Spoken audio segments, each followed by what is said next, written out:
Hello, everybody. Welcome, welcome, welcome to the stream.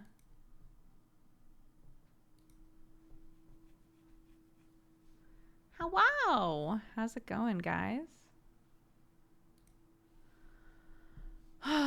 You missed a little screech. I did a little screech a moment ago. Because I was trying to set...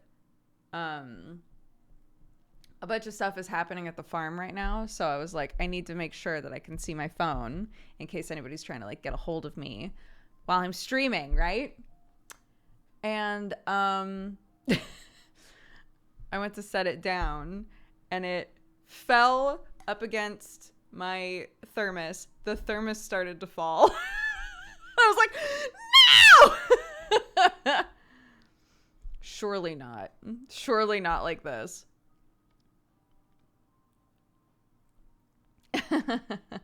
Anywho, welcome to the weekend, everybody. I know, not a coffee spill, not today. We were picking apples, very wholesome. Me and Clarky and our little nephew and Keenan and Sam.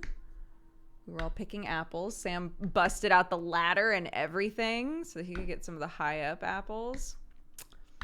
The pressure's on now, though, because that means that I have so many apples to process.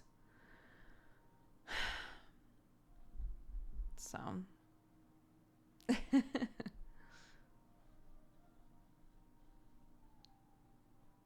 And I still don't have canning jars. I keep thinking to myself, eventually I'm going to find canning jars at like a more reasonable price because they're pretty expensive. And it just hasn't happened. I guess because people always want canning jars. So why put them on sale, you know? What will you do with all these apples? Well, I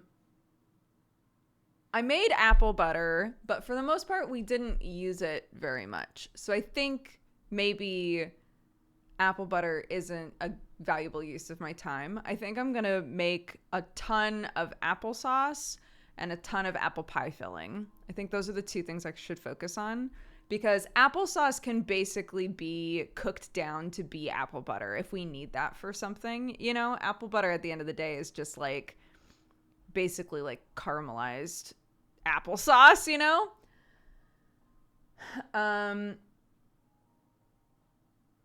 So yeah, that's the plan with a bunch of the apples currently.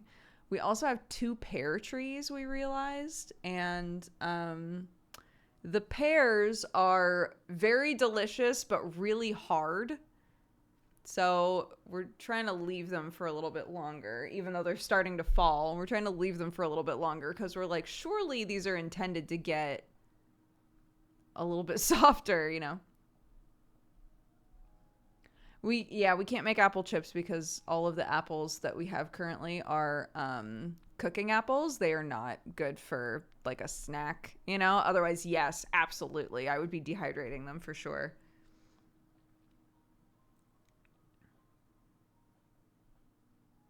But applesauce is super useful. We'll make a bunch of applesauce. That's a good idea.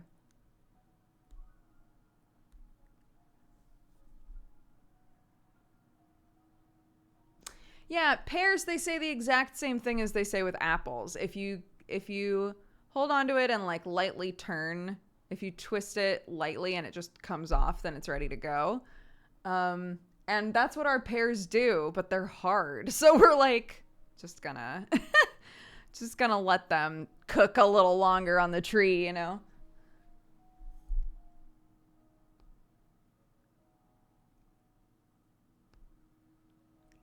Pick them while they're hard, let them sit in a basket on the counter for 3 days, and they should turn rosy and good to go. Summer, God bless you. I'm going to text Sam that. Because we were like, what are we doing? What are we doing with these pears?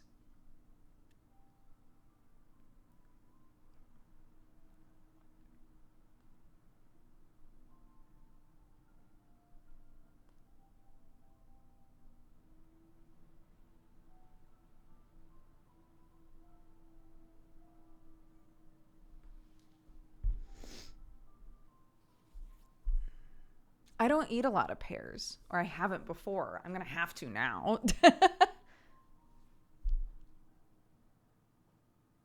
John. How are you, bud? I haven't watched anything from you since like 2014. You own a farm now? Hell yeah, dude. Yeah, we own a farm. 2014. Oh my God. I have a 5-year-old child. I live in England on a farm. I own a coffee company. Yeah. Lots of good shit's happened over here.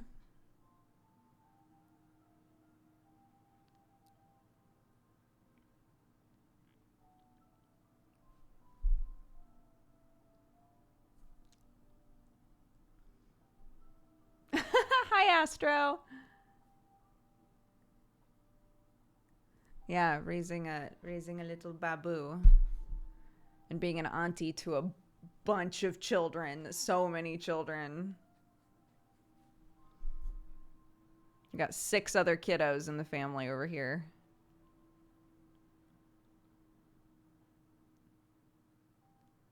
My kid today, a grasshopper landed on her and she was like, "Oh, it's so cute," and then it jumped away. And then a totally different bug landed on her and she freaked the fuck out and was like, "I hate bugs." I was like, "No, you don't." You love bugs. She was like, "I do love bugs, but sometimes when they land on me, it makes me upset." I was like, "Okay." And then we started to walk toward the house and she goes, "I want to specify." I go, "Okay." She says, "I think slugs are the best." I said, "Okay. Why do you think slugs are the best?" And she goes, "Because they can't jump." She's like, "They can't jump. They just sit there and be squishy. And I like that." I was like, "You know what? Fair."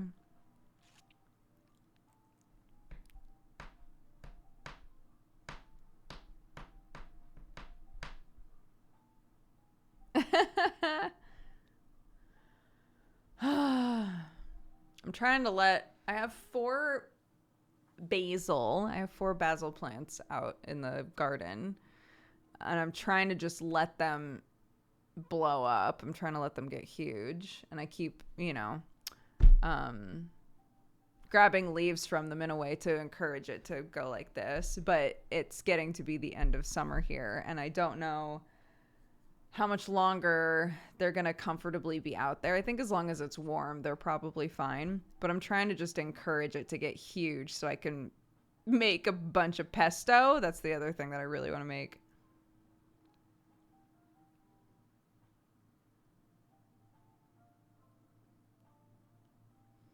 Give them some nitrogen? You don't say.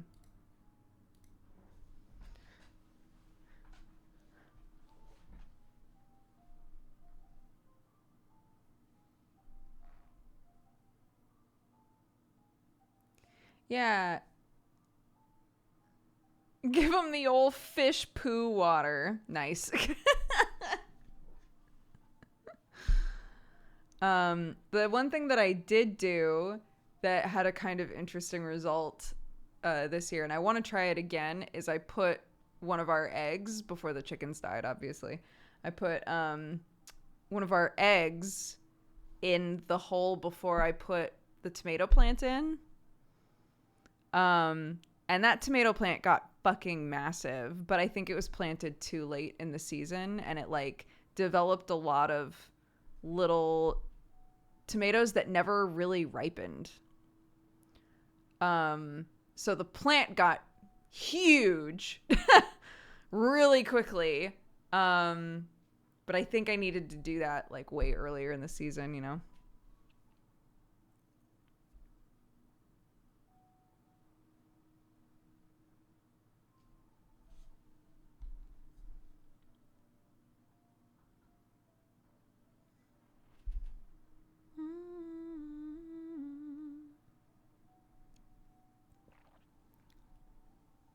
I think I told you guys, but I picked out the color, the paint color for my new office.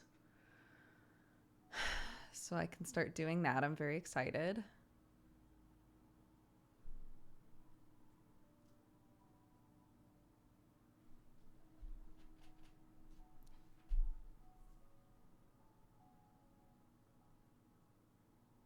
Yeah, Kuchikareko, that's what I've been doing for a few years now. But normally I have the plant indoors.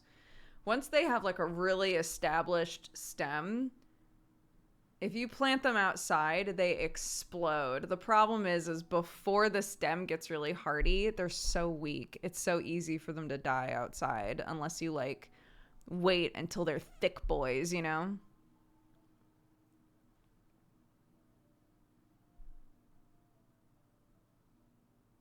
What's your preferred coffee brewing method? Um, French press has never really let me down. The French press and I get along very well. I have yet to ever make a good cup of coffee with an AeroPress. We have a Chemex that I use sometimes. Like just pour over coffee is pretty decent, but like, um, I love just French pressed coffee. I think that's my favorite.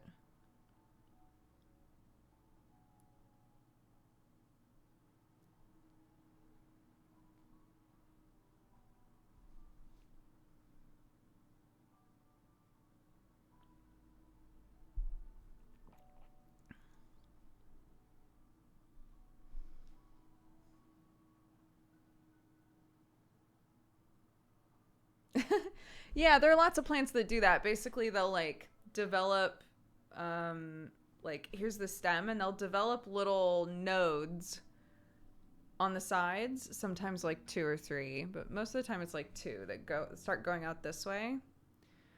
And so on a lot of plants, basil included, at the points where it's trying to split, like develop nodes going out this way, that's where you would want to pick it so that it is developing out, you know, instead of up. And it can shoot way more energy into like those little baby shoots that it's created.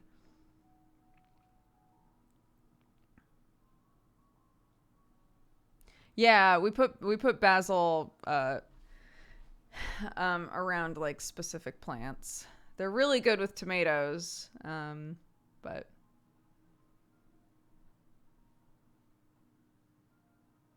I used to use a French press all the time. Then I got an espresso machine. I can't go back. Dude, I've been so targeted lately by the sort of videos that either my browser or my phone are trying to show me.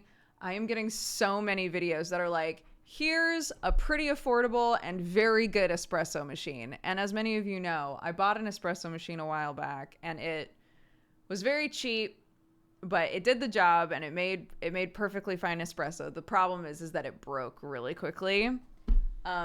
And another friend of mine had the exact same machine and theirs also broke. And Sam has gotten very annoyed with me because he's like, you literally are an owner of a coffee business and you won't just like spend money to get a good espresso machine. I'm like, because they're so expensive. The really good ones are so fucking expensive.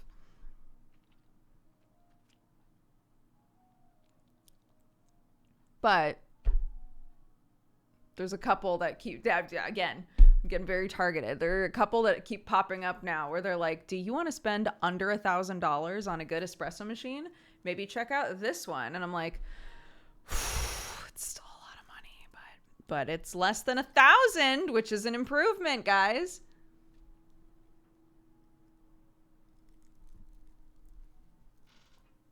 Man is a professional video game player and won't buy a brace to treat his injuries. He did buy everything that you told him to buy, John. He bought.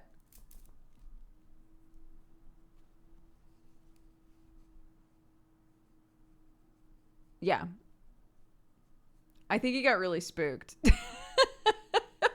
Realizing, like, if I don't start trying to treat these fingy injuries I have, my fingers could just, like, not work properly for the rest of my life. So Sam has really fucked up his fingers. Like even when we met, his he had some like joint problems in his hands, and he has these huge calluses on the sides of his fingers from holding controllers. That was like a baked in already, like that already existed when we met 10 years ago, right? And recently he's been like, my fingers hurt all the time. He was like, specifically this one and this one, which are the ones that you use a lot with controllers. He was like, specifically this one and this one. Basically, if I do anything with them, it hurts. And I was like, what?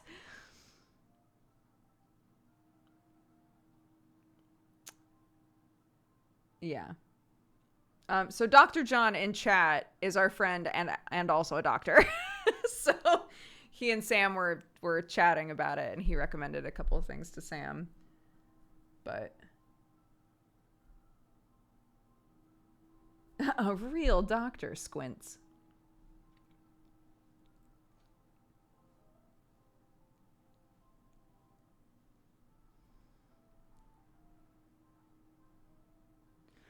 Yeah, so I think, correct me if I'm wrong, John, the important thing that he was told to get is like a compression glove that you can freeze, I guess, that has like a cooling element to it.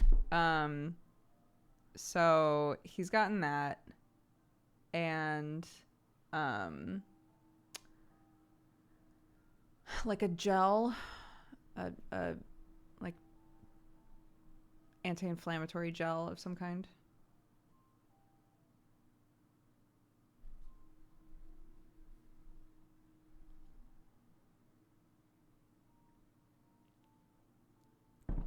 Yes, exactly. It says Guy Fieri on it, and then it just has flames. That's the cool element I'm talking about.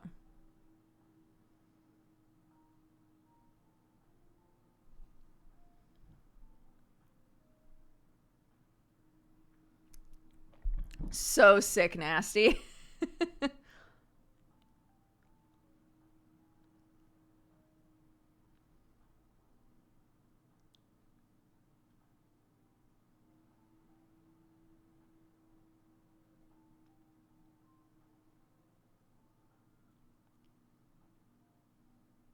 Hello. Street Fighter did this to him. Don't pass the blame. Sam did this to Sam.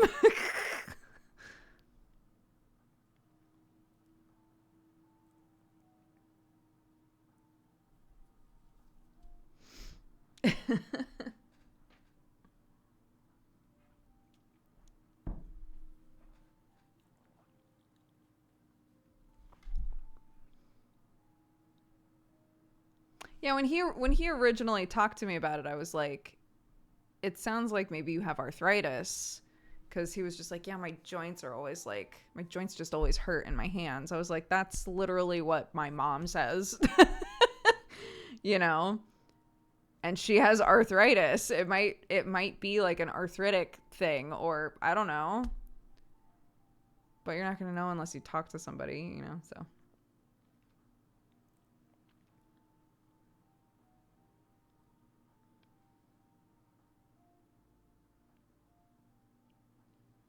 yeah, because it's not even just using a controller a lot. It's how do you hold your controller?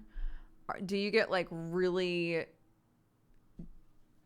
depending on the person, I'm going to unplug this so that I don't accidentally do something weird with my computer. But like, here's a controller, right? Do you just hold it in a chill, normal way? Or do you grip it like your life depends on holding it properly? You can guess which one is Sam. I don't think I need to say it.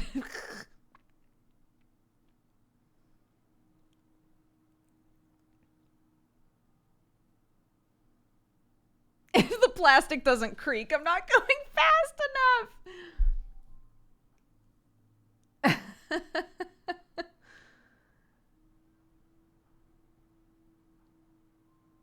Yeah, I don't know what that's like. I can't imagine. I don't know how you would death grip a controller without hitting all the buttons. I'm pretty much even at my most, this isn't going to surprise anybody, I don't think. Sam and I are very different. um even when I am at my most like frustrated, I don't think I grip the controller more than this, really. I'm pressing the buttons harder than usual, right? Maybe I'm more animated physically, but I don't death grip controllers, and I don't know how you death grip a controller without misclicking shit constantly.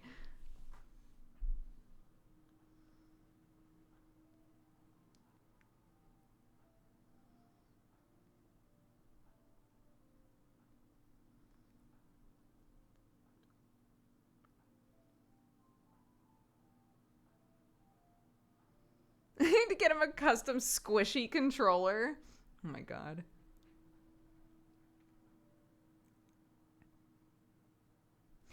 The problem may also be big hands because I grip them too hard. Every controller is too small. That's an interesting point. Yeah, his hands are really big.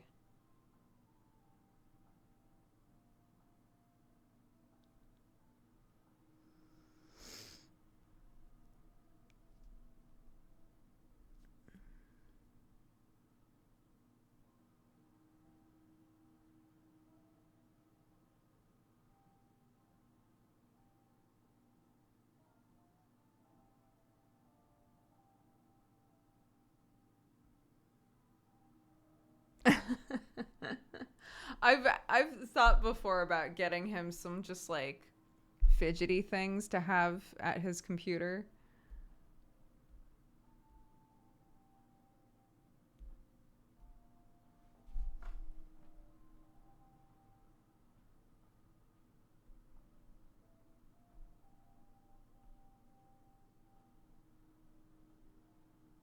Foot pedals are a huge upgrade for APM and general quality of life, but then you can't fidget with your legs or feet anymore. There's a downside. I I sit like I'm an old lady that's about to give you the first quest of your video game, so I don't think I could do a foot pedal thing. My feet don't even touch the ground, dude.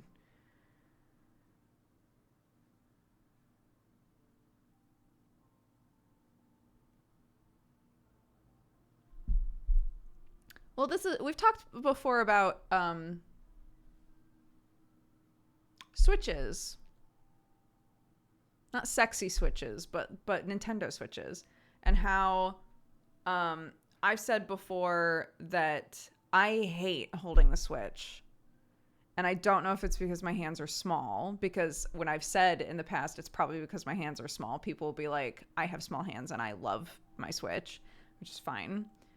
I specifically wasn't looking at chat because I knew people were going to be like, what? But the way that somebody was just saying, isn't it interesting that companies are able to design a controller size that for the most part works for everybody, like every young adult to adult person can pretty much use a controller for the most part. There have definitely been some that have been way more comfortable and natural to hold than others, but I think probably that list would be different for everybody.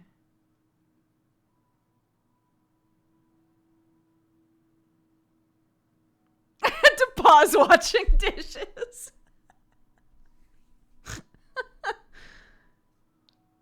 Are you gonna drop sexy switches and not explain? I'm not gonna explain. No, absolutely not. Um, yeah, I don't like holding the Switch. What was the PlayStation handheld? Hold on.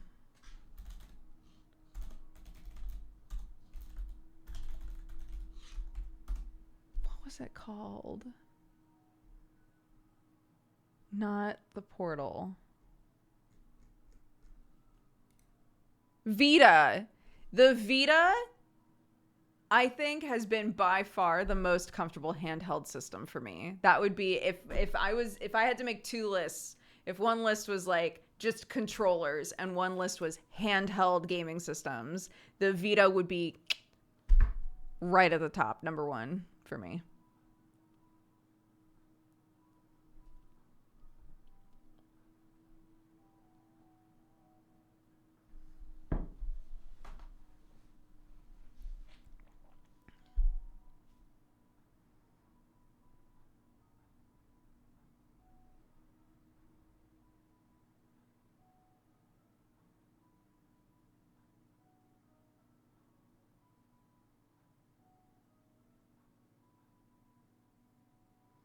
What about the vertical mouse?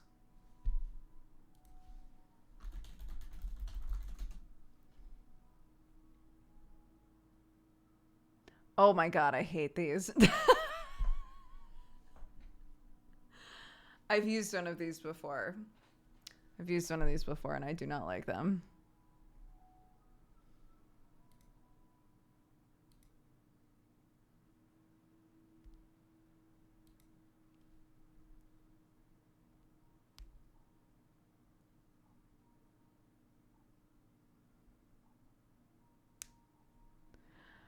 What about controllers? Because I also dislike holding the Switch. I think probably Xbox controllers are still my favorite. The Switch the Switch controllers like these, they're fine, but they're not like comfy, you know. I don't know if it's just because I use them a lot, but I think Xbox controllers have been the most like consistently comfortable for me to use. Which is strange because like PlayStation controllers are much more like svelte. You know, they're not as chonkus, but like I kind of like the chonkusness. My hands wrap around this really easily.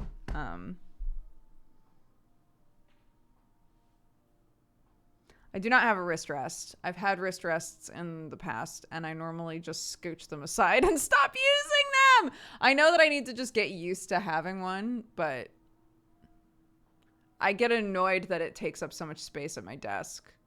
So I always wind up pushing it to the side.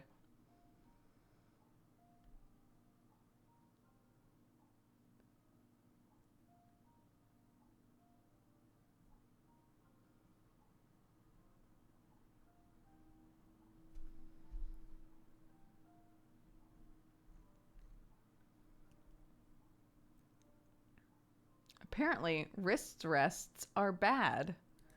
Are they actually bad? Or is it one of those like we use them incorrectly so they're bad? I want a booba mouse pad for the clout. You can get one. They're very easy to get now.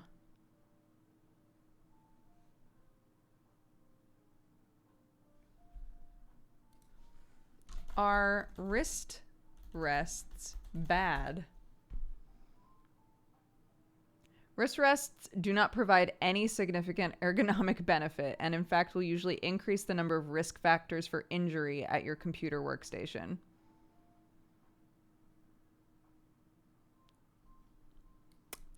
Let's try to turn this into something more helpful. Wrist rest alternative.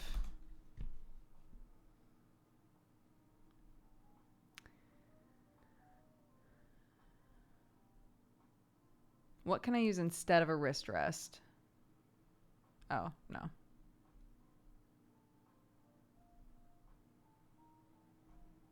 That's not helpful. The booba are hurting me. Not the booba.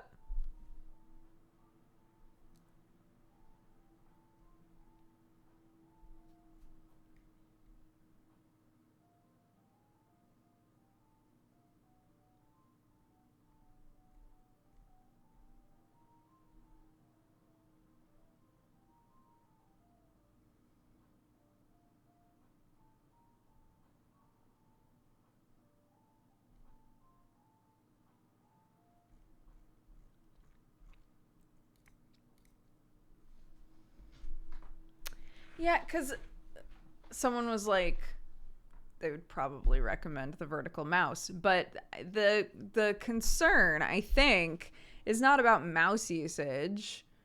Sure, with the booba, sure, but like if we're talking about like one of those long rests that you put in front of your keyboard because you type all the time, we're looking for an alternative for that, right?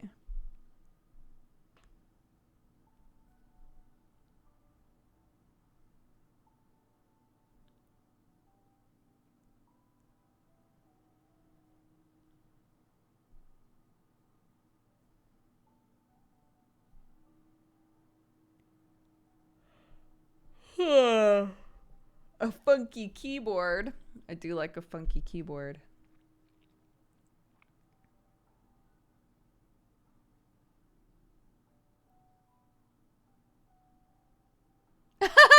Just buff your forearms so that they're their own resting thing. That is also a very good idea. These just need to be thicker. Makes sense.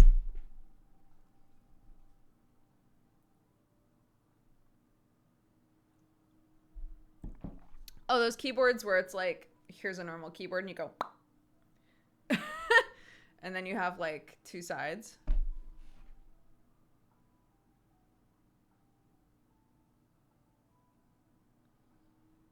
The thing that I love watching videos of is the one with these for each finger, and like every direction that you can push them is like a different letter.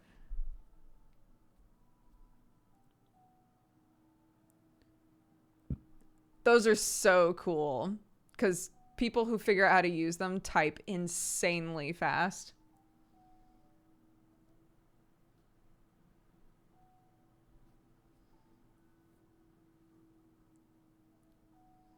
It would hurt my brain.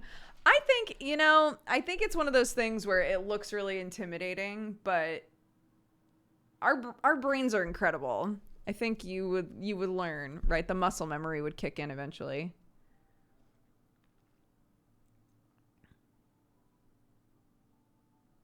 Yeah, stenographers are what I immediately thought of. Um, my mom used to be a court reporter. That was her job. Uh, and I was like, dude, court reporters have got to get on those things because that would be so useful.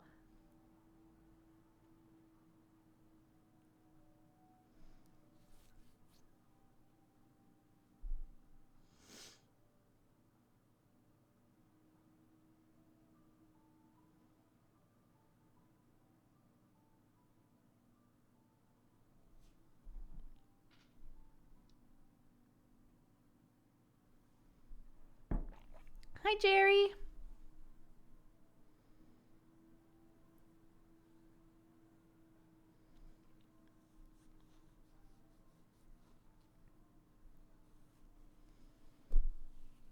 Yeah, I mean, when my mom was learning, they were still using typewriters, which is nuts.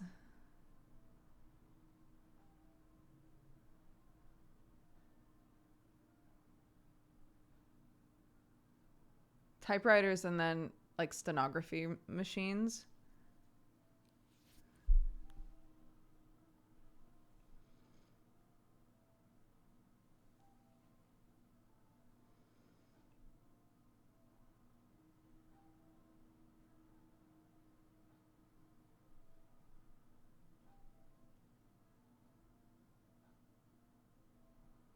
Yeah, they don't use whole ass typewriters in court anymore now.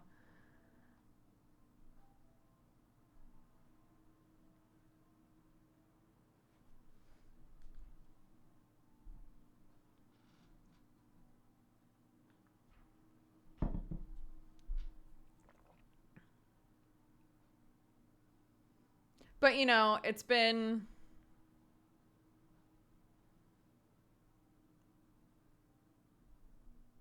I'm having to think now. It's been like 20 years since I've been in a situation where I've watched a court reporter working. So I don't know. Maybe in the last 20 years they've been like, you know what? Actually, typewriters were the way. That was the way to go.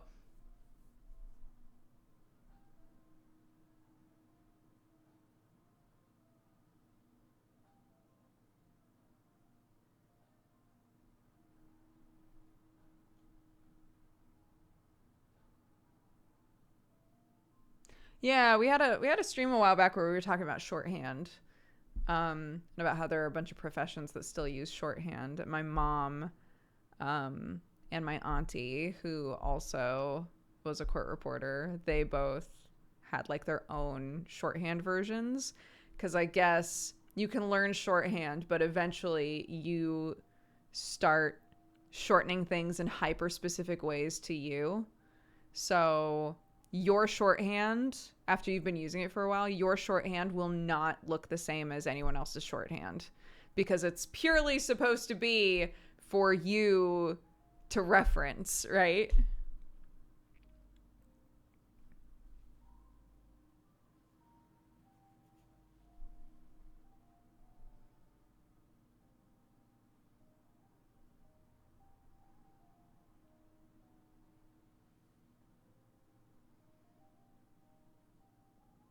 It's cool.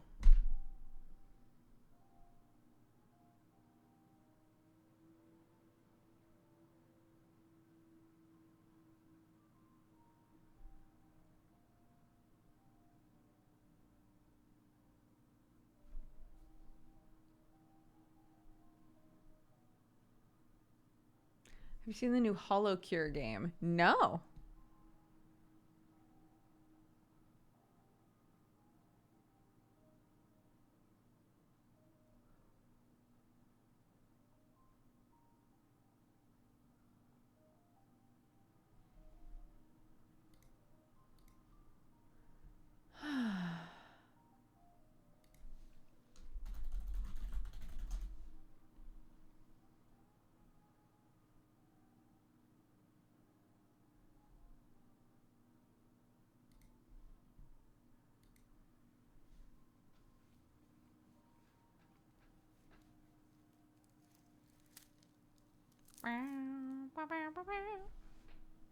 Have you ever had banana bread with coffee? So good.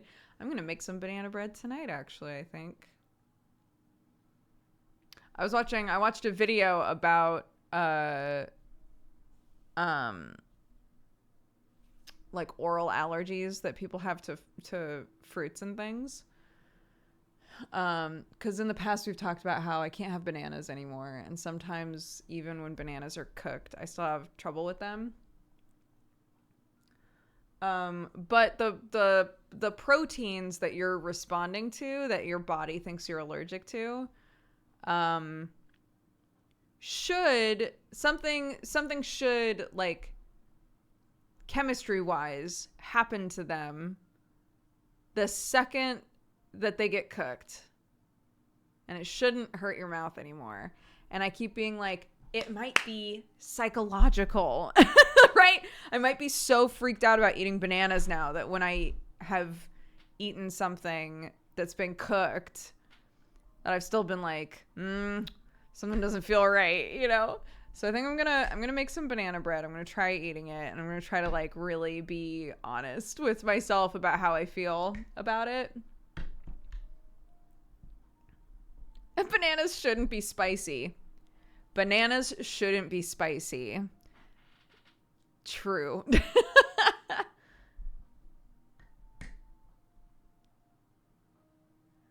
Do a double blind. I think I'll be able to tell which bread has banana in it, though. So.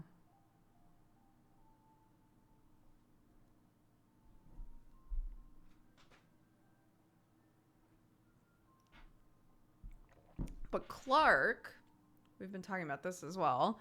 Clark pretty much always has a stomach ache or heartburn of some kind.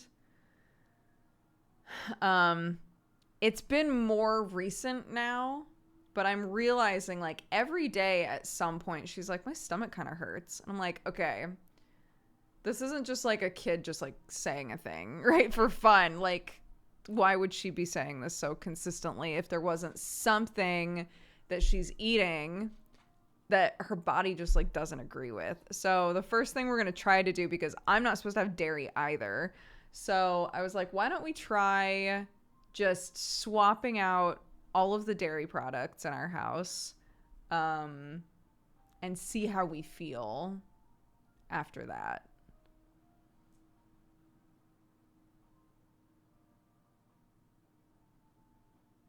Yeah, Clark can, like, take or leave bananas. If bananas are in a different thing, sure. But nah. The non-dairy options for people nowadays, when I first was told I couldn't have lactose, all my options were garbage. But like the options now, incredible.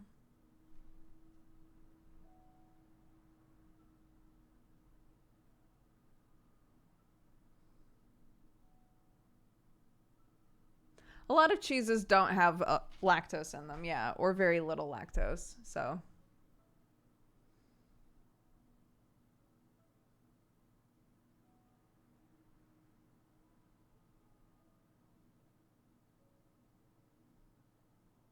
I was talking about this with one of my old high school friends. She and I were chatting and like catching up, and she was like, "Yeah, getting old sucks ass sometimes." It's like, yeah, I don't want. It's not that I feel old, you know, but I'm definitely older than I was, right? And I miss there are certain things that my body does now that I'm like, why do we got to do that? And I had mentioned like I have a new allergy as an adult. Why did we have to do that? And she was like, yeah, if I have cow's milk by accident, I vomit. I was like, what? She goes, yeah, I suddenly have an extreme intolerance to cow anything, like any like dairy basically from a cow. And I was like, wow, that's way I've been lactose intolerant my whole life, and that's way worse than I've ever been. She was like, yeah, it sucks.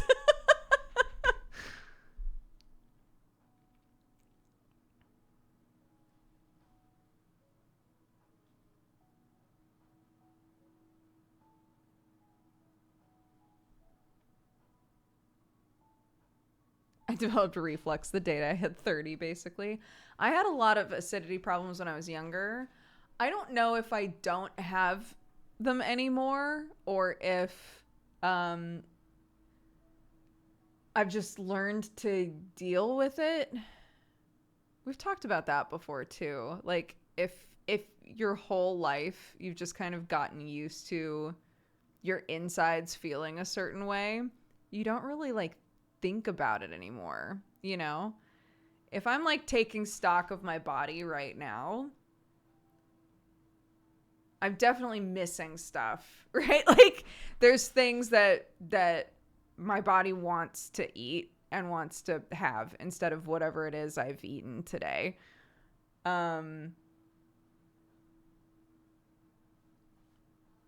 I don't know.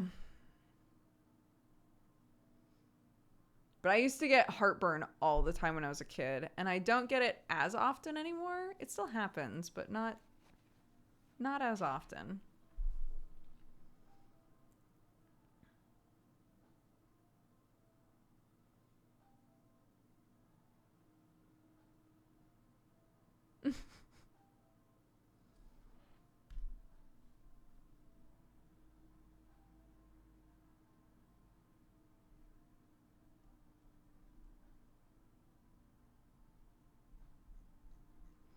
Yeah, my father-in-law can't have gluten.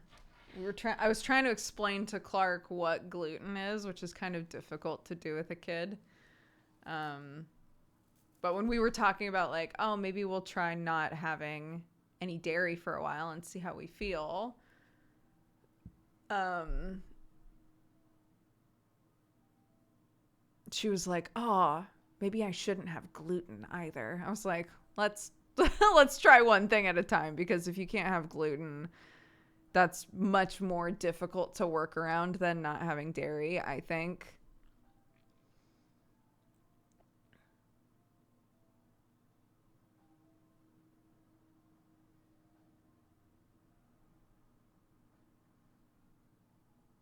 Wamp wamp wamp wamp.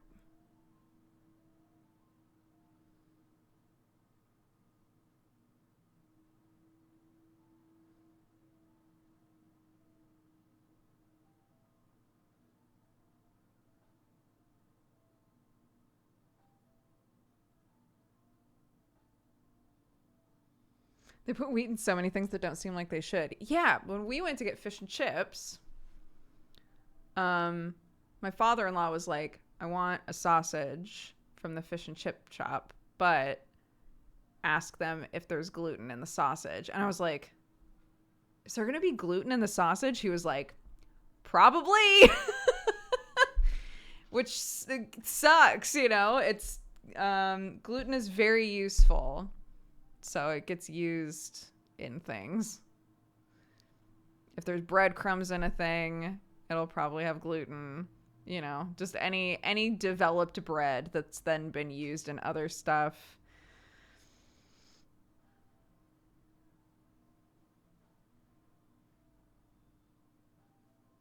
Yeah.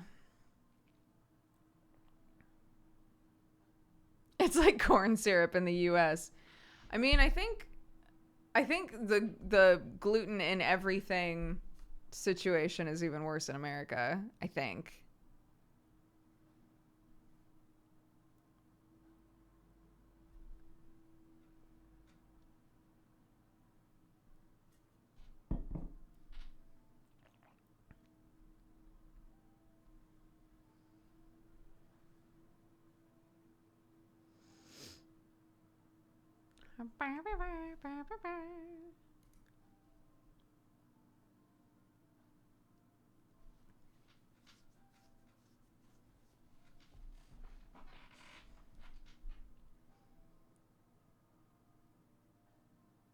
Celiacs can have oatmeal, yeah. Oats don't develop gluten. Is celiac is just gluten, right? Or is it more than that?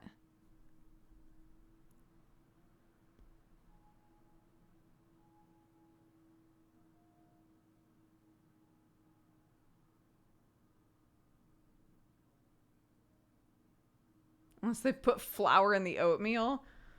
Why would they do that? I forget that, like, a lot of times people eat, like, the little packs, don't they? We just buy oats. Um, so it makes it easier. I know that the oatmeal that Clark eats is literally just oats, water, and milk, and then whatever she adds after that, you know. But I grew up on the packs, yeah. And I have no idea what's in those things.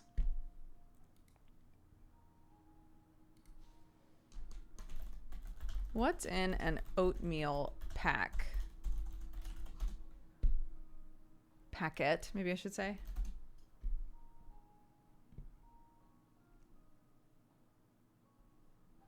What is in instant oatmeal packets?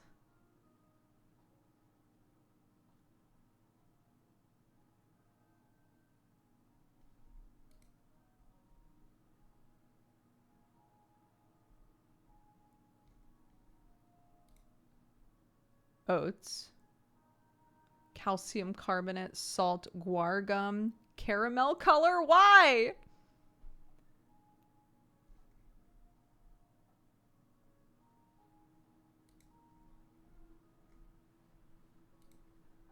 Homemade instant oatmeal packets. What's in there? Why? What's up there? Instant oats. What is the... Hold on. What's the difference between instant oats? These are the sorts of things that people are always like, I wish that you would just put what you're Googling on stream. I agree. When I swap computers, we'll do that. Currently, my browser's a nightmare. What's the difference between instant oats and regular oats? Instant oats undergo an additional cutting process. Oh. So it's basically like sometimes people will take oats and then like blend them so that... Okay, so it's just smaller. So it cooks quicker. They're faster, duh. Oh my god, you're right. I'm so embarrassed. Okay. So, instant oats, which I guess you could do yourself. Powdered milk, smart. Brown sugar, salt, and cinnamon are in these homemade oatmeal packets.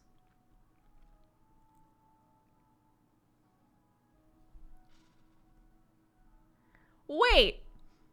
Okay, it says Instant oats in the ingredients, okay? But then the instructions say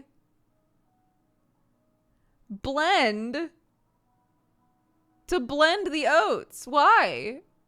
Didn't we just learn that they're already blended?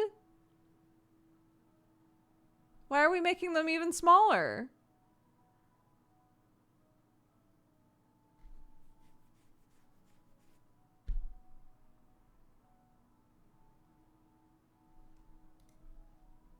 So that they're extra instant. Oh my God, you're so right. Why am I not thinking of these things? It's because they're cut, not blended.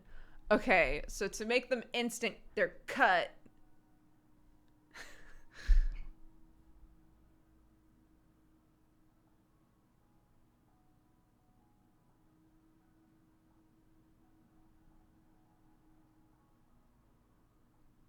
Ka-chow. I feel like even if I took the sort of oats that we have at home and blended up some of them and added them to a mix, if we were going to make like instant oatmeal packets at home, which honestly sounds like a fucking amazing idea because my kid wants porridge almost every day, which has milk in it. It might be milk, guys. Milk might be the problem. You know what's great in oatmeal, though, and porridge? Oat milk. It's not shocking.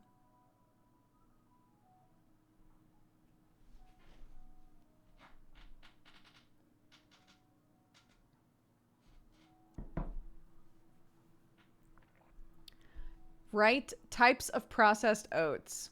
All right, I will. Types of processed oats. Ooh, here we go. Okay, you ready for a little infographic?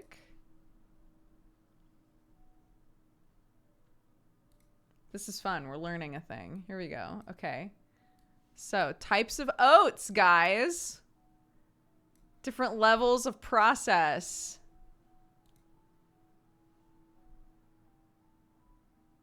So steel cut, oh my God. Okay, so steel cut oats, which is the second one over on the top, is what a lot of people, I think, get now. I'm trying to see. Quick Oats, I think, looks the most like what we buy. So we buy pretty processed oats, actually. Not that I think it matters. It's just what level of crushed cut ground do you want, right? But at the end of the day, they're all oats. So who cares?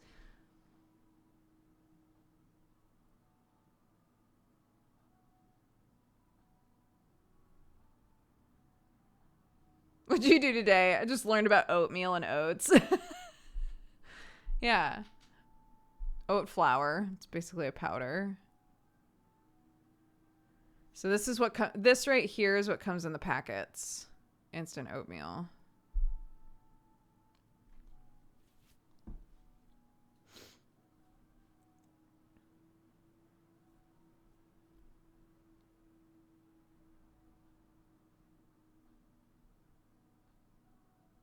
Interesting. It's cool. It's fun looking at this right now because when we went to America, Clark kept asking for porridge again because she loves it. My mom had steel cut oats, which take forever to cook. And Clark was like, the texture is weird. So fair. And then my sister had old fashioned oats. And the texture was also weird on those for her.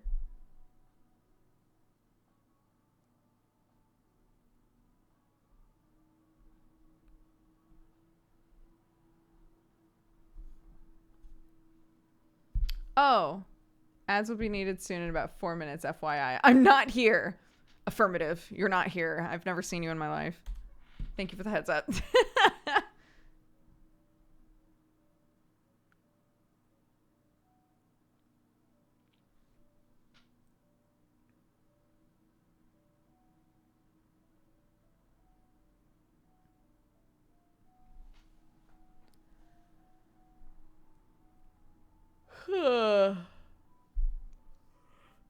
You know what else goes great with oatmeal is applesauce. Full circle.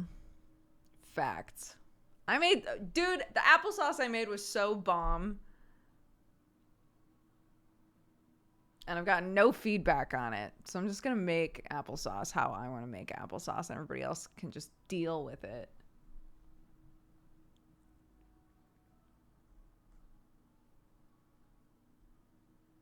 Wah, wah, wah, wah. Wah, wah, wah, wah, wah, wah, wah. Yeah. She's right, though. It's trying to run ads. I will be back in a sec. Ads are happening now. Oh, you guys want to see the coffee ad? We haven't run that in a while. Here we go. Beep.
No!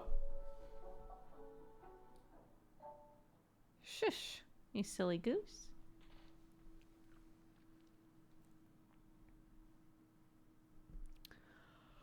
I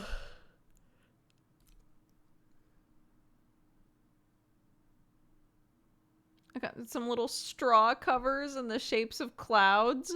Adorable. I'm trying to figure out what to get the kids for Halloween this year. So last year, I gave all of the kids in the family a reusable trick-or-treat bag with their names on them. And then put a bunch of like little bits and bobs in it. They all got like orange t-shirts with skeletons on them. And a couple other things. God, I can't even remember. But one of the things that I was waiting for that never showed up was window decals of ghosts. They were all supposed to have little window decals of ghosts that came with them. And they didn't show up until like November or something. And now I'm like, okay, I've got that. First thing, I've got that. But I don't know what else to put in there.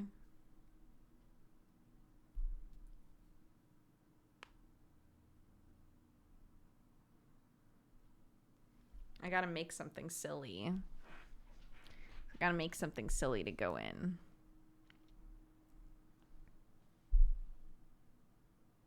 Halloween's around the corner. Yeah, I got a box from the Blasphemous team, which had a bunch of creepy shit in it. And then I got a box from the Baldur's Gate team from Larian. And that had like a really ornate picture of the devil in it, like a framed picture of the devil. And I was like, nice. 'Tis the season. So I put it up literally in the area that basically if you walk into my house, there's just a picture of Raphael there. With a little sign that says, "Hello, pumpkin." I was like, this is where this should be, I think.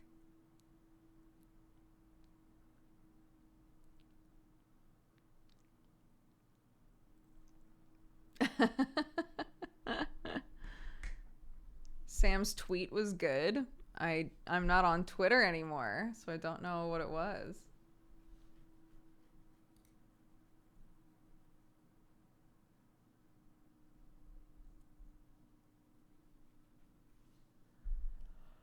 What do you do for Halloween? Well, the last couple of years we have gone trick-or-treating. I never went trick-or-treating as a kid. We didn't celebrate Halloween. So my first trick-or-treating experiences have also been Clark's first trick-or-treating experiences, which is fun. We don't live anywhere where trick-or-treating is going to happen. We're way too rural. So my plan is to make a couple of super weird things to put outside of our property near the road. Just for fun, and then on actual Halloween day go to like a neighborhood that's in the family and see if we can do trick-or-treating with somebody else, you know.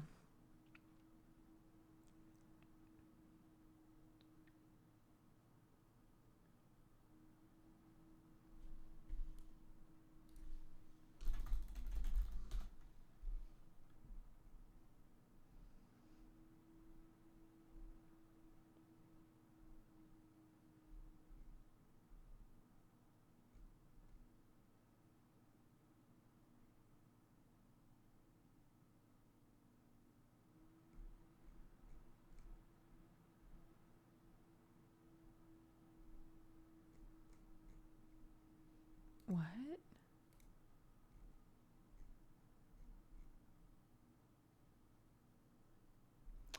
So when I go to Sam's Twitter, It says that the last things that he tweeted were in 2022, 2020, and 2018.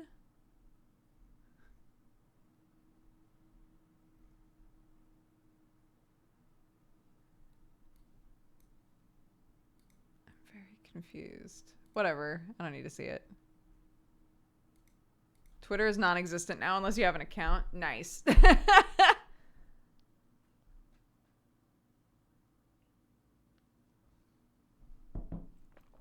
Cool. I'll never know then. That's fine.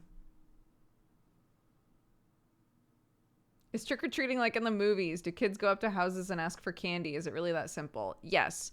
I will say that depending on where you live, people will have different ways to basically say, like, yes, come trick-or-treat here. So if you're in a neighborhood, you wouldn't approach a house that has no lights on or has no decorations. Decorations with no lights on is still pretty dicey.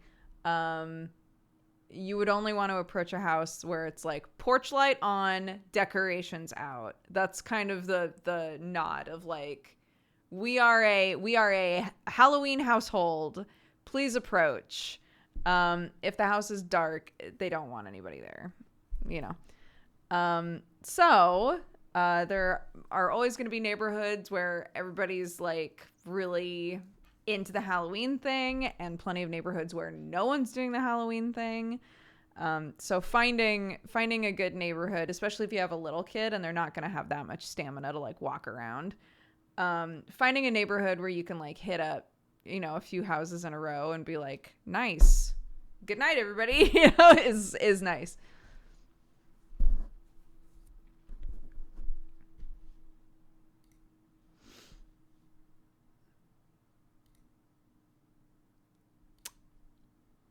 Do, do, do, do.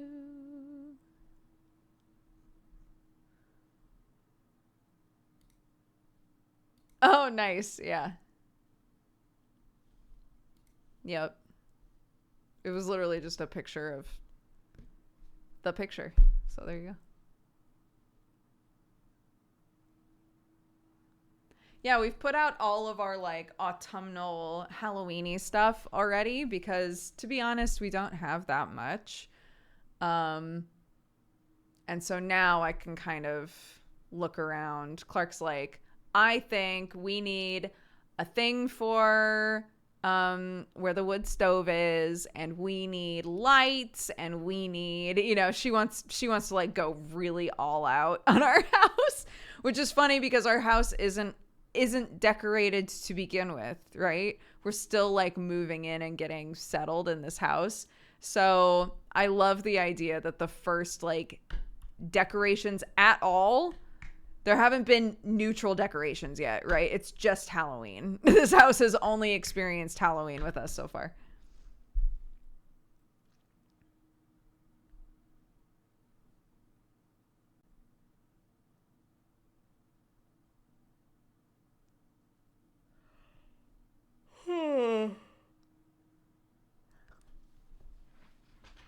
It's enrichment for the house. Yeah.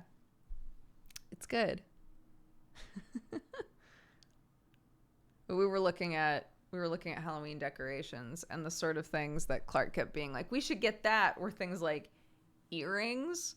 And I was like, that's not really the sort of thing we're looking for, honey.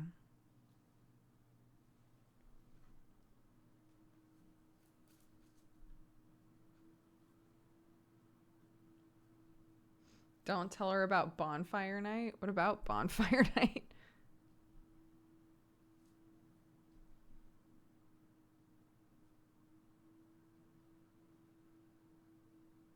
I usually like to put my decorations out at the 1st of September, but with how the UV index has been, I have to wait or risk bleaching all my stuff. Yeah. We left a thing out for 2 days by accident. It was a toy. We left a toy out for 2 days. And when we brought it in, it was like significantly sun bleached. And I was like, what the hell?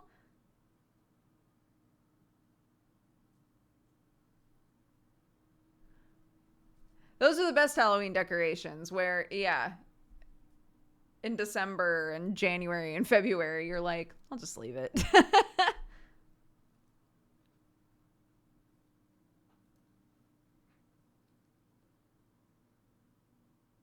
Do kids with allergies not get to experience trick-or-treating? I think there's sort of an unspoken rule that, like, things that, like, you would never give kids nuts, right? A lot of times people will offer candy as well as have a bowl that's, like, different types of fruits and things. Yeah. And a lot of the bags, at least here, a lot of the bags of candies that you can get will be like, yeah, all of the candy in here is vegan, because there's a lot of people with religious dietary restrictions around where we live. So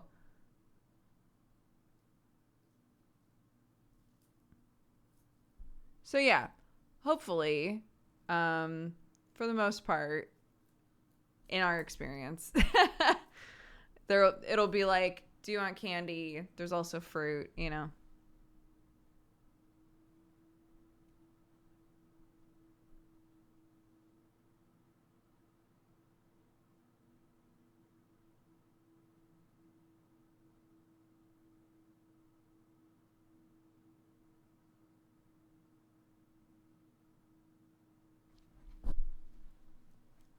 That's a good idea as well. Somebody said, I've noticed more and more people giving out non-food items, like party favor type stuff.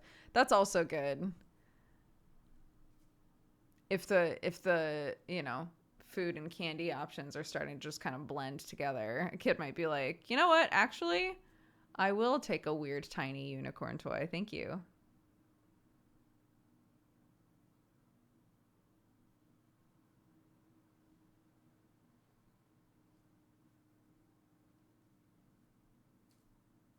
What is Clark allergic to? She's not. Well, she might be. We're not sure.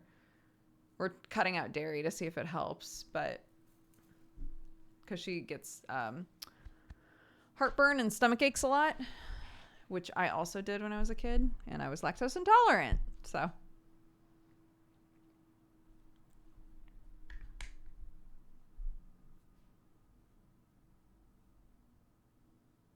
da, da, da, da, da, da, da, da, da. I keep thinking I'm hearing a fly or a bee, but it's just the stream. Is there like a weird audio buzz?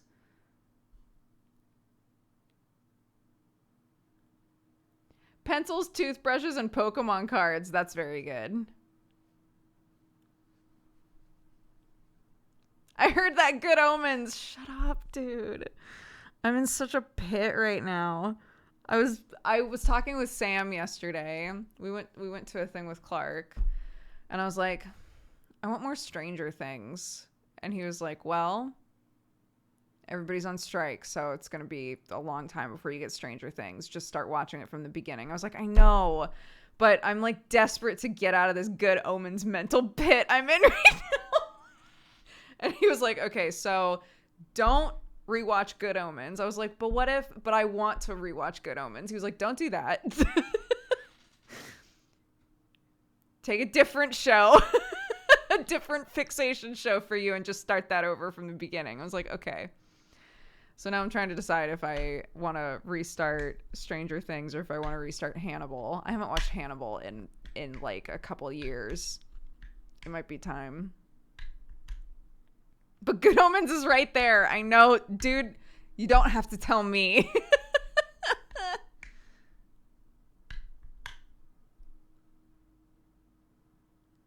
Yeah. Look, I'm just really into my fanfic of the Bible show.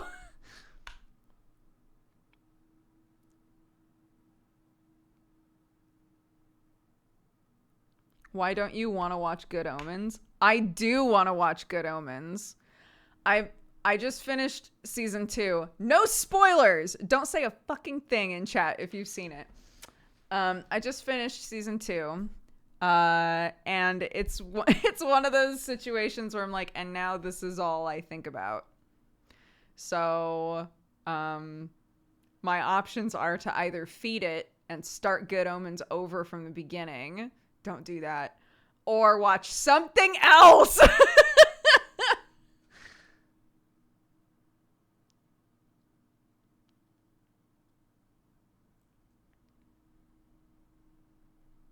So, what's Good Omens about? Oh my gosh. It's based on a book by Neil Gaiman and Terry Pratchett. They worked on it together from a long time ago, and it got adapted into a show. There's 2 seasons. It's very good. It stars David Tennant and Michael Sheen, and they play an angel and a devil that have been... This is going to be like the super basic pitch, okay? An angel and a devil that have been on Earth, kind of like stationed on Earth since the beginning of creation.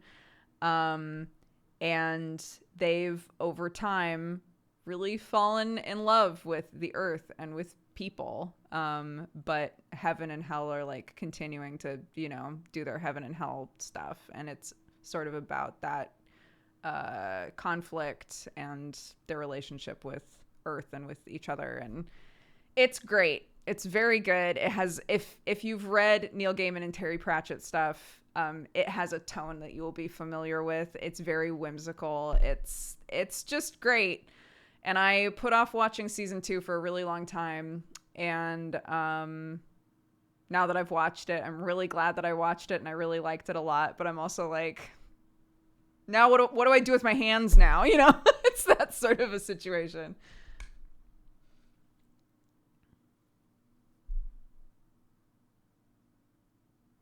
I want to watch it because of David Tennant. You will not be disappointed. You will not be disappointed if you want to watch it for David Tennant. Yeah, so season 1 is the book Good Omens. Terry Pratchett and Neil Gaiman had put together what the next book was going to be, but the book was never finished. And so season 2 is new stuff that leads into a season 3 that they will be making eventually, that is the second book that they had planned out. So season 2 is entirely like new stuff based on like notes and things that they had created to make a second book, basically.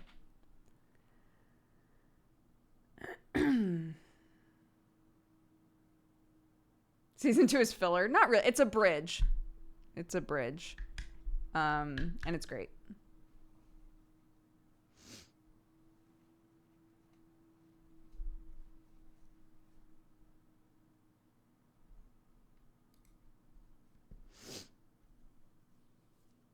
I haven't watched Our Flag Means Death. I'm worried at this point because I have so many people in my life that really love it. I'm worried that when I watch it, this is why I try not to be like, everybody fucking watch Good Omens, right? Because I think I've had so many people in my life say, for the love of God, watch Our Flag Means Death, that when I finally watch it, I'll be like, okay. So I've been putting it off. Overhype is dangerous. Yeah. And I try desperately not to feed into overhype, but sometimes it's hard not to,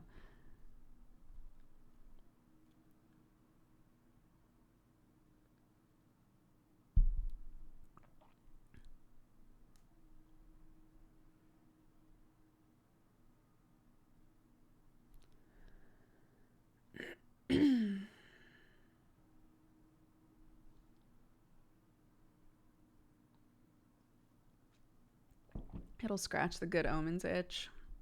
Yeah, I think I'm just like craving. If you're the sort of person that sort of like fixates on a show or a piece of media in some way, which I think a lot of us probably are.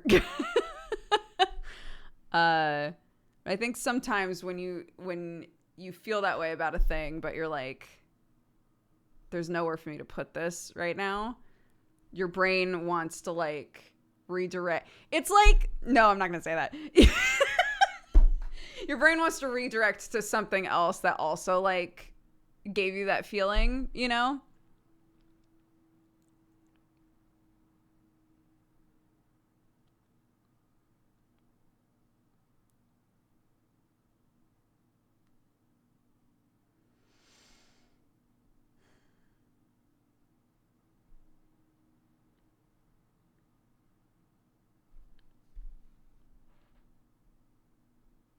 Oh, yeah. I get that. People really overhyped Chrono Trigger for me. Somebody saying it's one of the best games ever. I tried it and was like, yeah, this is pretty good. Yeah. I think something like Chrono Trigger is very easy to overhype as well because yeah, at the time that it came out, Chrono Trigger is one of those games where it's important to recognize your own nostalgia goggles. I have big nostalgia goggles for Chrono Trigger. I adore that game. But I know that if you're playing it for the first time now, you're like, this certainly is a JRPG with side quests.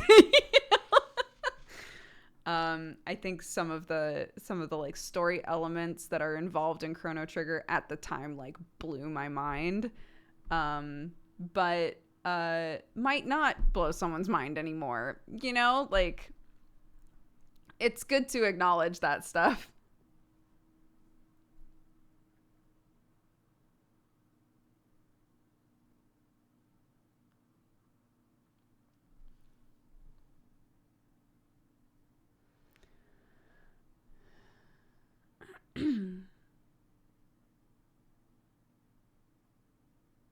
I can't believe the fixation with the Great Mouse Detective. I was saying to Summer, I don't know why. I don't know why this has happened. At some point, my TikTok just started showing me Great Mouse Detective, like fan animations and edits. Why? And I was like, I can't believe that somehow TikTok knows that when I was younger, I wanted Radigan to kiss me. Like, I can't, how did it know that? Why is it trying to prey on that now? I'm in my 30s. They keep popping up now because it's one of those things where, like, if it shows up and you watch the whole thing, it'll be like, I guess you want more of that.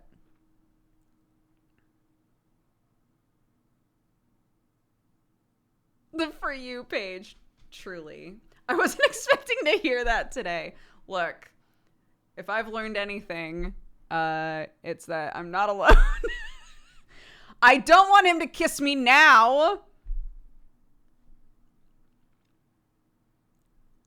Somebody please explain Radigan's appeal. I can't. I can't. I have no idea. There's no way to explain it.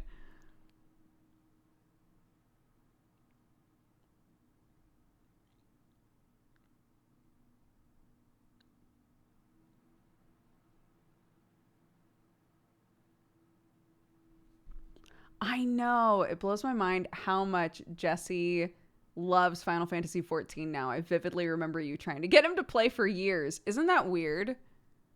Isn't it weird that I spent years of my life trying to get that man to play 14 and now he's like, why didn't anybody tell me that this is like one of the best games ever made? Like, bro.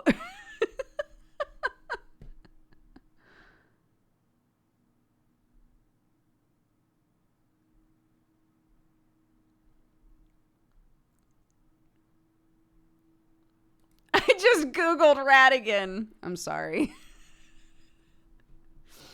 Bro, Great Mouse Detective is fantastic, by the way. What a good movie. I haven't watched it since, God, I was a teenager probably. Let's find, hold on. We got to try, we got to see. Can we watch party The Great Mouse Detective? No, but it does want us to know that we could watch party if you give a mouse a cookie, which is not the same thing.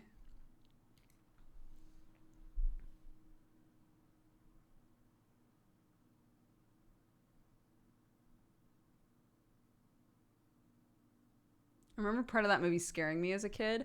There's a part where, in Great Mouse Detective, there is a very elaborate mousetrap that is created to murder Basil of Baker Street and his new bro, the Sherlock and Watson of the story.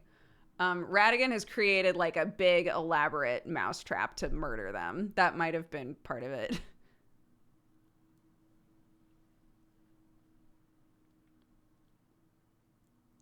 No spoil. I'm so sorry. The bad guy tries to kill the good guys. I'm so sorry.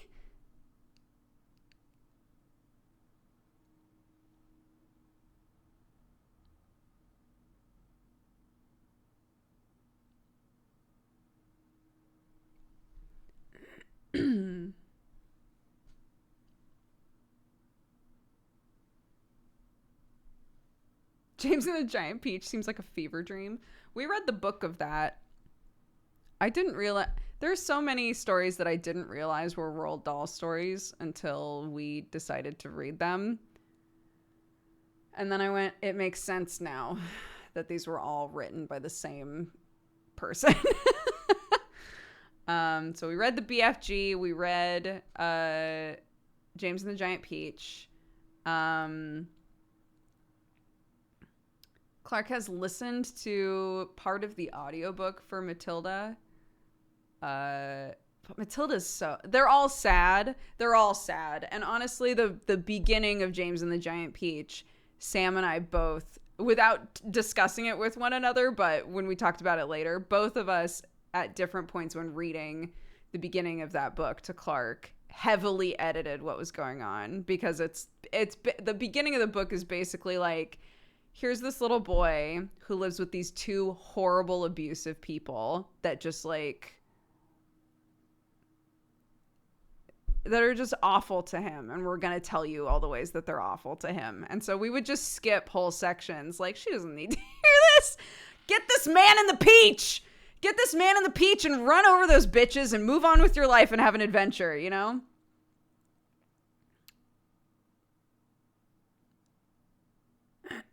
So yeah, we messed about a lot with that. And also in BFG, anytime they were like, yeah, you know what giants love to do? Crunch up the bones of little children. We were like, that's okay, we'll skip that.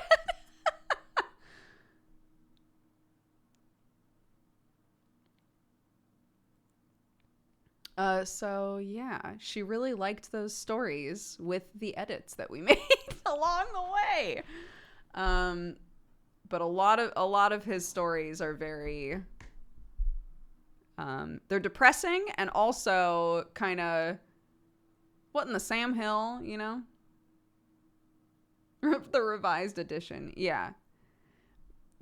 Clark's a sensitive kid. A reminder that when my child was much littler than she is now, but was learning how to talk, I would sing her the song Sandman because my mom sang it to me when I was little. And Clark very early on was like, I don't like that song.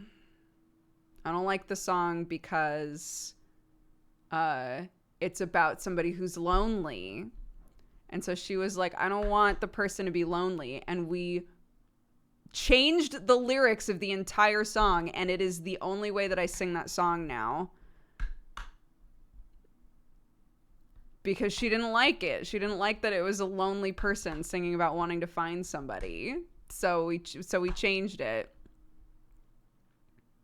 Let's hear it. It's things like in the original it's Mr. Sandman, bring me my dream, right? So instead it's, you brought me my dream.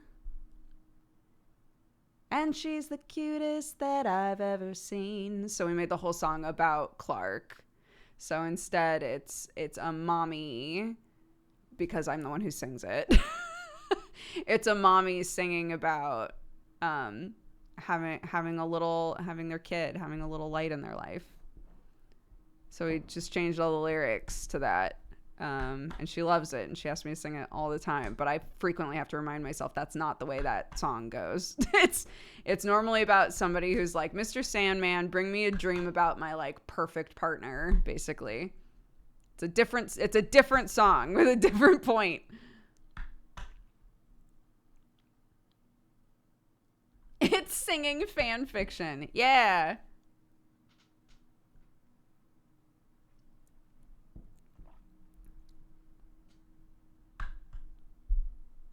Oh, also sometimes she's like, it's not a mister today. And she'll ask me to sing Mrs. Sandwoman, which really fucks up with the rhythm of that song.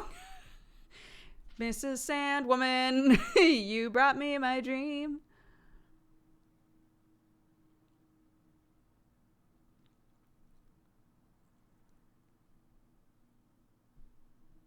Sand ma'am. That would be very good.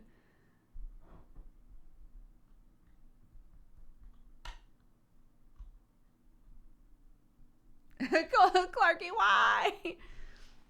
There's a few songs though where I've changed the lyrics. I sing the song the sorry. There's a song from Steven Universe that I've sung to her since she was born, that I've also changed some of the lyrics on. So we just have a bad habit of doing that, I guess. It's the oh my gosh.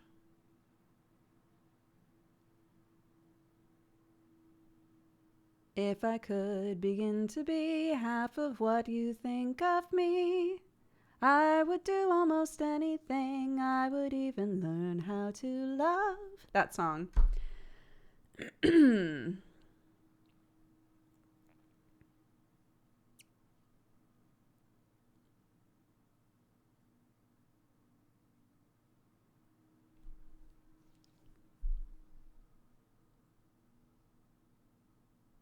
Oh, Adamant Moose, that's very sweet.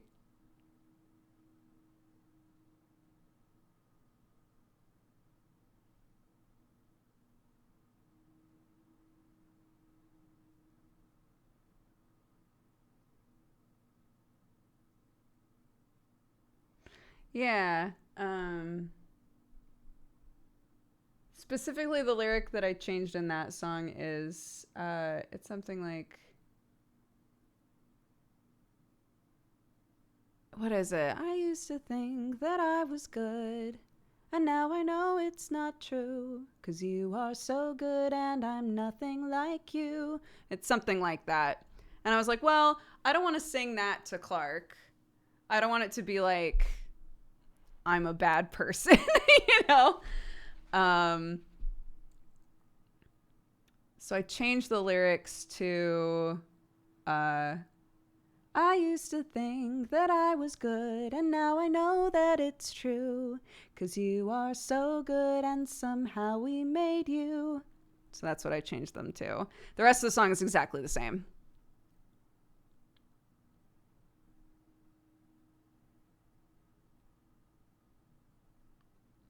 Yeah, it's a Steven Universe song.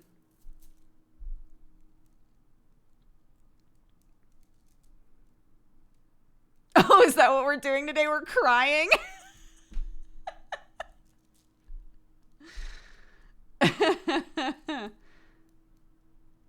Thank you.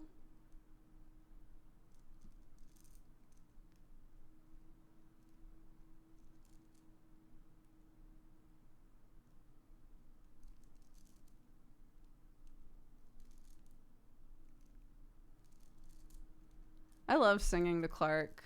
I love it because she sings back now, which is really fun. And she makes up her own songs, and she needs everybody to hear. If she's made a song and she thinks that it's really good, she needs everyone to hear it. So we get like 4 concerts in a row of her like, behold, my masterpiece, you know? It's just very fun. It's, yeah.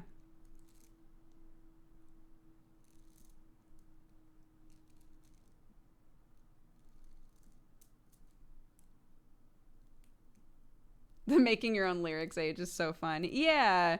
And it's like, how do I encourage you to keep doing this? You know, how do I keep you from feeling like this is a silly thing to be doing? I hope that she just keeps doing it.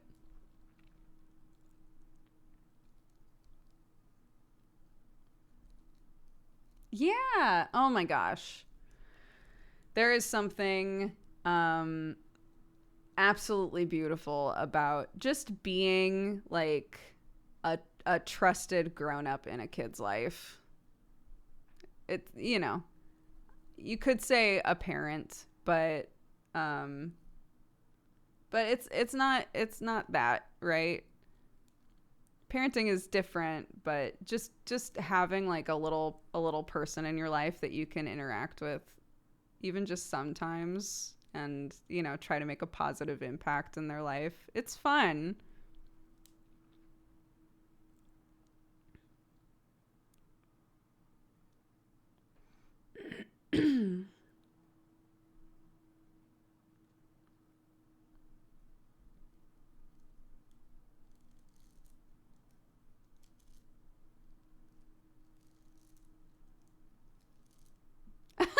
I started watching Steven Universe right before I started reading Good Omens.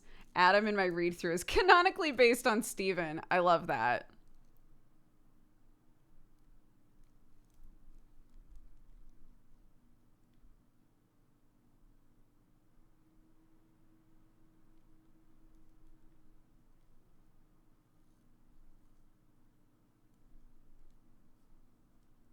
I have to settle for being a trusted human for my cat. Whatever works. Absolutely. I just think the reason I said that is because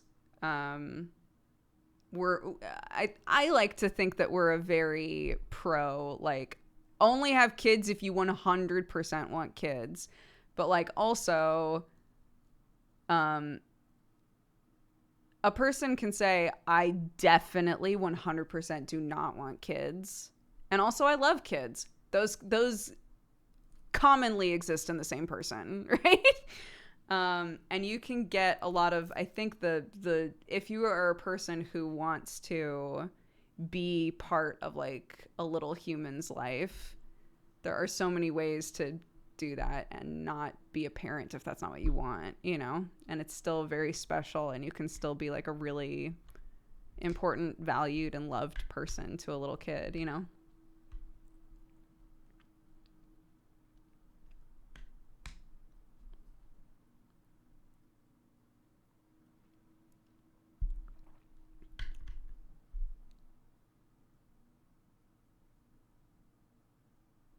Like Jesse and Clark. Jesse and Clark haven't spent much time with each other, really.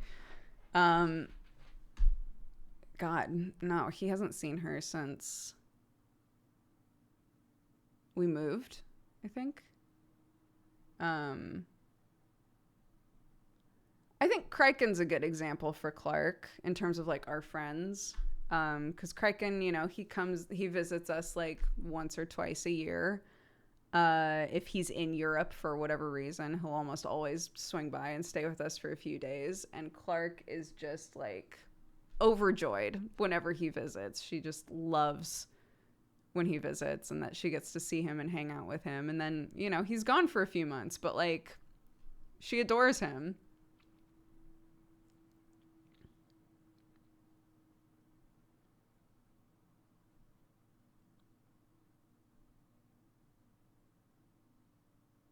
And he was saying it's really fun being around a little kid who like really values, like he was saying that like being around Clark, it makes him realize that there's like this little person who values exactly what he can bring to her life right now in like this moment, right? It's very like present. And how like nice that can feel.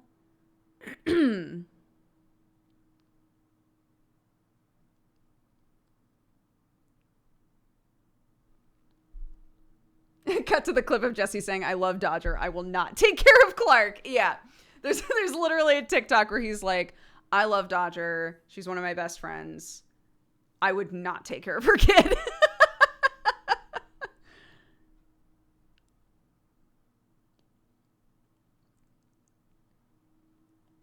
Okay.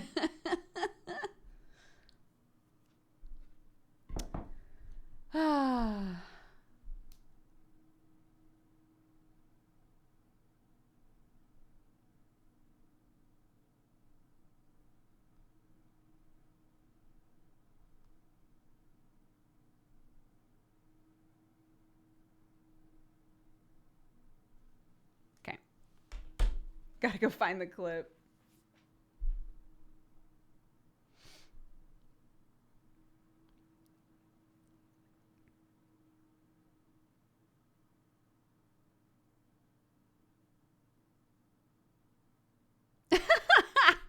Enjoy it now before cell phones take over the little one's life and visitors are inconveniences.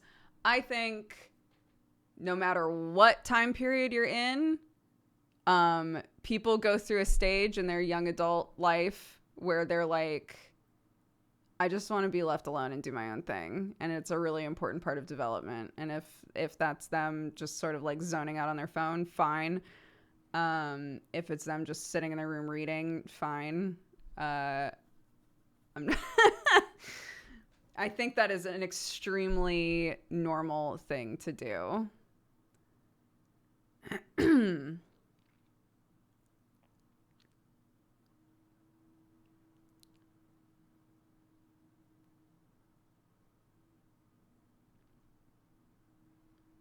And some kids really love the constant interaction of like being with people, engaging with people, and some kids just don't. And having outlets to be like, I need to sort of be in my bubble here because there's a lot of shit going on in this house. It's good to give them those options. And the hope is that if we're understanding about kids needing those options in our house, that they will be more likely to open up about stuff and engage with people knowing that they can safely leave and they're not going to get called out for it, you know? But yeah.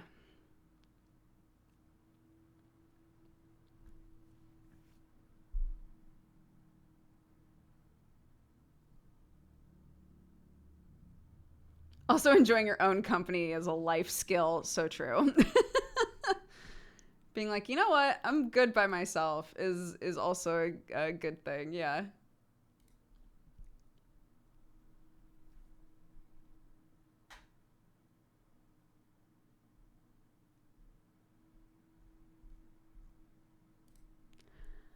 All right. We're nearly at the top of the hour.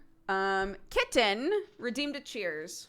And I've got, I think, a little dribble left of coffee in here. So let's do a cheers. Thank you all so much for hanging out with me today.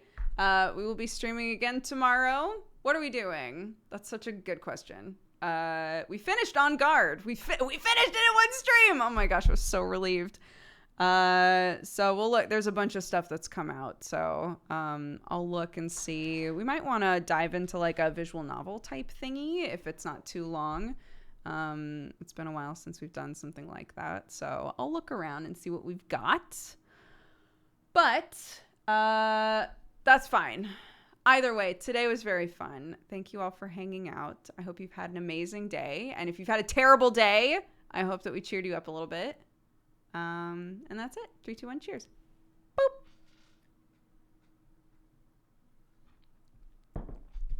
Okie dokie. Artichoke. I'm opening up Raid Leader if anyone would like to snag it. Now I'll read off the activity feed. Dr. John, thank you for the 78 months, bud. Erwinga for the 34. Silent Zeno for the 84. Happy 7 years. Thank you so much. Happy anniversary. I hope you've had a great 7 years with us. Drum, thank you for the 57. Ikari for the 103. Endeavor for the 76. Emerald Soul for the 5 years. Happy anniversary. Thank you very much for the support. Crimson Jockey for the 35. KH Fan for the 5. Crazy C for the 47. Drakenbolt for the 78. And Wolven for the 55. Thank you. Thank you. Let me find someone for us to raid.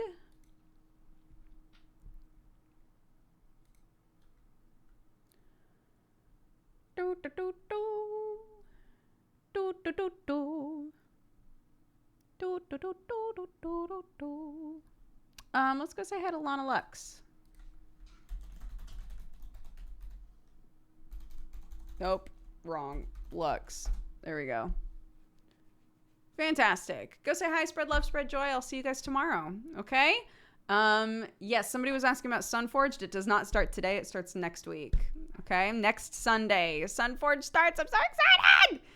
So, yeah. I'll see you guys tomorrow. Peace.